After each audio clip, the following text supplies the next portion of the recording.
The 2024 election result could be seen from many perspectives. The most important outcome of this election is that Muslim identity is a reality. Whether it is Bharampur in West Bengal or Dhule Lok Sabha constituency in Maharashtra, Muslim vote based on the religion of candidates. Adhir Ranjan Chaudhary, a long-standing member of parliament from the Indian National Congress and a leader with deep connections in his constituency, lost to Yusuf Pathan, a former cricketer and political novice from Gujarat. Pathan, who did not speak the local language or have any prior ties to the constituency, won by a significant margin of 85,022 votes in a region where Muslims comprise about 52% of the electorate. This surprising outcome highlights a recurring theme in Indian politics: the cohesive voting behavior of the Muslim community versus the fragmented nature of Hindu votes. In Bharampur, voters chose an inexperienced candidate with no local roots over a seasoned politician who had served them for years. This decision appears to align with Maulana Muhammad Ali's sentiment that a Muslim, regardless of his background or experience,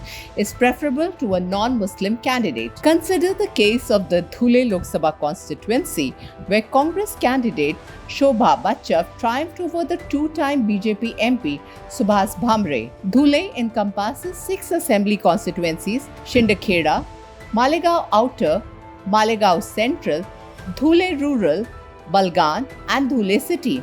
Bhamre held a substantial lead in 5 of these segments: Shindakheda, Malegaon Outer, Dhule Rural, Baglan and Dhule City.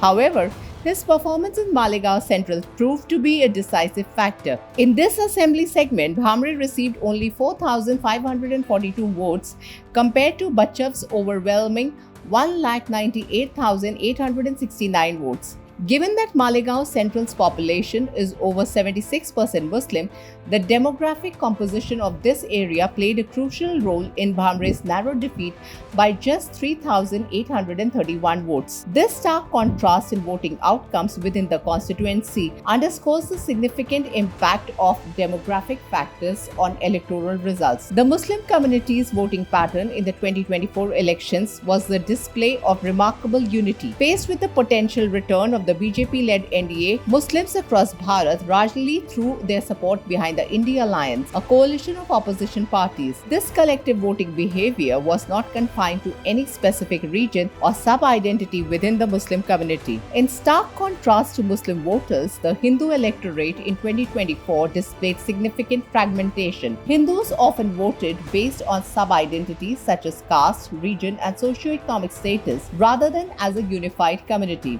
This splintering reflects the rich diversity within Hindu society, but also reveals a vulnerability: the inability to present a cohesive front in the political arena. Caste played a significant role in the fragmentation. Different Hindu castes supported different political parties, believing these parties best represented their specific caste interests. Regionalism further deepened the divide, with Hindu voters in states like Tamil Nadu, West Bengal and Kerala, amongst others, favoring local parties over national ones. This pattern indicates that while Hindu voters may share a broader cultural and religious identity, their political choices are influenced heavily by localized and caste-based considerations. The recent general elections in Bharat provide a clear example of these broader historical patterns playing out in the political arena. In constituencies with significant Muslim populations such as Bharampur, we saw unified Muslim votes significantly influencing the outcome. In contrast, Hindu voters were often split, prioritizing the sub-identity concerns over broader community interests. This division makes it challenging to rally around a common cause or candidate, diminishing their collective political power. We must recognize the importance of unity and prioritize our broader cultural and civilizational identity